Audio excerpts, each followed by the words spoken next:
Oh, what's going on, Sully?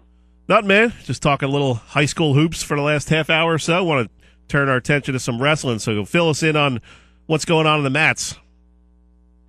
What's going on in the mats is I think everybody is looking forward to Friday when Paulsboro travels to face Delsea. Paulsboro's ranked number 1, Delsea's ranked number 2, and a bevy of kids that are ranked in our individual rankings will be there on the mat. This will be the event of the year, quite simply, in team wrestling. That's a heck of a matchup, man. Delsea's so tough, especially at home.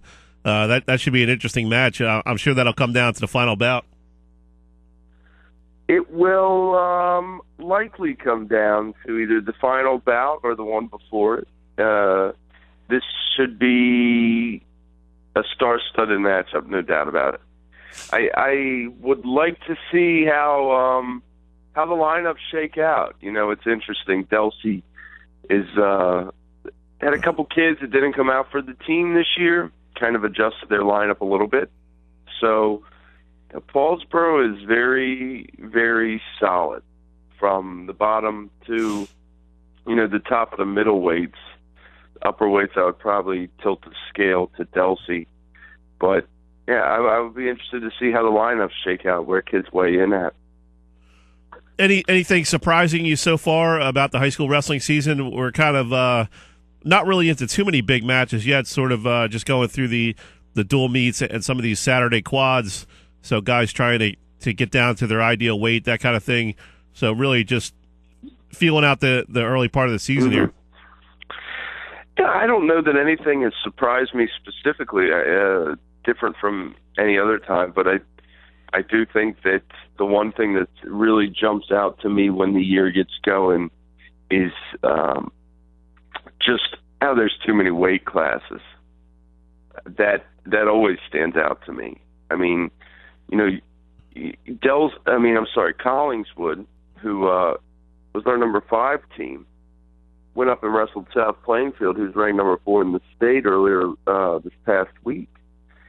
And I don't know all the circumstances, specifically, what exactly happened, but I know there was a double forfeit at 220, and I know South Plainfield forfeited 2 weight classes. And South Plainfield won the meet by 4 points. But, these forfeits are everywhere. And quite honestly, it's a little bit embarrassing that there are so many weight classes and that we have to have a forfeit or 2 or 3 every night out. I mean, I know that's the way it is, and I know it's the way the National Federation of High Schools, they want to go with 14 weight classes, and that's the way it's going to be across the country. But that always stands out to me, Sully. Yeah, and part of the wrestling season, something that I've never really liked about high school wrestling is some of these guys, they spend the entire season avoiding each other. I mean, it's probably not because of the wrestlers themselves. It's probably the coaching, the decisions they make on a match-to-match basis of how to win the match as a team. It's such an interesting sport because it's a team sport, but it's such an individual sport as well. So I'd like to see more guys. More of the top guys wrestle each other when they get a chance during the regular season. Well, and to your point, I will say that Wednesday at Haddonfield, I saw 2 of those bouts. I saw Antonio Menino defeated Evan Finnegan. Menino, we touched on him last week from Gateway, 1-7-0, and then I saw Andrew Solomon, a guy you're familiar with, obviously, he was at Cedar Creek last year. Yep. Bumped up to 160 to wrestle Chris Ballatino, and that was a matchup of unbeatens. Ballatino won an ultimate tiebreak. So we did see 2 very, very good bouts, and that's from 2 coaches, and Mike Miller for Haddonfield and Jim Rudder for Gateway, who believe in those type of bouts. And thank goodness they do, because it would be great, like you said, it would be great to see that more often. But I do understand the other side of it.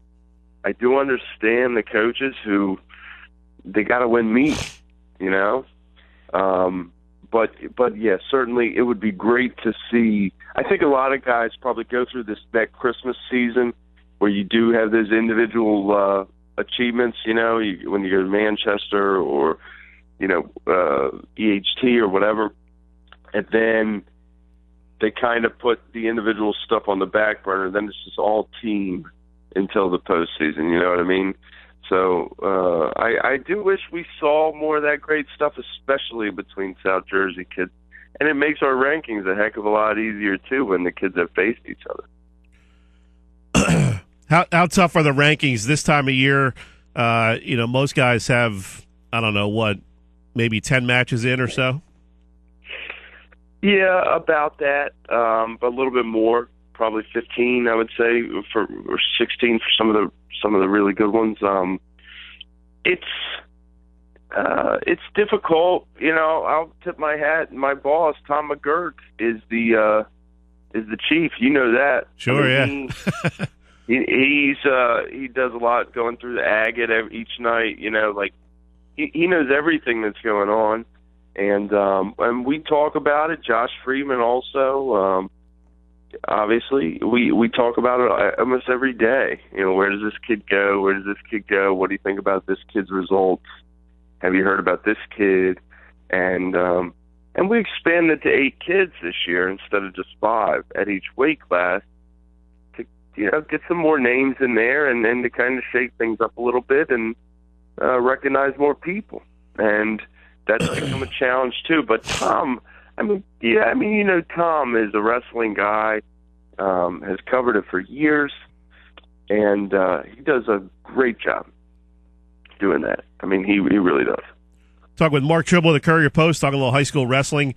Mark, how cool has the response been the last couple of years to this Mat Pack thing, which I helped get started at the Daily Journal years and years ago, and it's really taken off. And it's cool to see the high school wrestlers really want to be a part of that, and they want the T-shirt and everything else. So it's really become a neat little thing in South Jersey.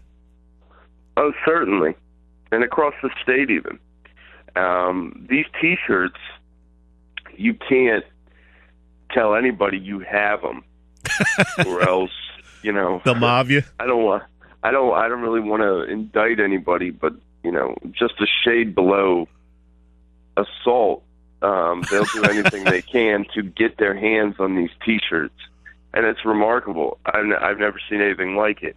I will say that as somebody who played basketball in high school and didn't cover wrestling until somewhat recently, I didn't understand any of this world of wrestling, especially in New Jersey or South Jersey or whatever.